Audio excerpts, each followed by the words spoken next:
ஒரு வளர்ந்துட்டு வர கிராமம். அந்த கிராமத்துக்கு அந்த சைடு ஒரு ஈரமான நதி இருக்கு. அதுக்கு அந்த சைடு ஒரு பழைய கோவில் இருக்கு.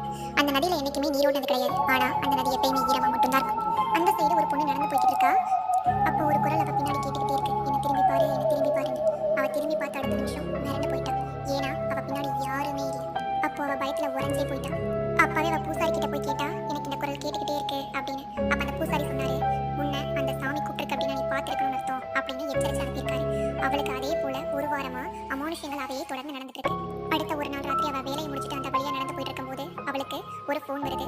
யாருன்னு பார்த்தா அன்னவுன் நம்பர்ல இருந்து கால் வந்திருக்கு. அந்த அன்னவுன் நம்பரை அட்டன் பண்ணி அவ பேசுறப்போ அவகிட்ட யாரு பேசுறது அப்படின்னு சரியா தெரியல. ஆனா ஒரே ஒரு வார்த்தை மட்டும் தான் திரும்ப திரும்ப சொல்லிக்கிட்டே இருக்காங்க, என்னோட குரலை நீ கேட்டியா அப்படின்னு. அவ மறுபடியும் பதறி போயிட்டா. என்னை திரும்பி பாத்துறாத அப்படின்னு அந்த குரல் சொல்லிச்சு. அவ பயத்துல திரும்பி பார்த்தா. அடுத்த நாள் காலையில விடியுது. அந்த கரையில அவளோட செருப்பு மட்டும்தான் இருக்கு. அவளை காணும். அந்த ஊர் மக்கள் எல்லாமே அதை பார்த்து பயத்துல உறைஞ்சே போயிட்டாங்க.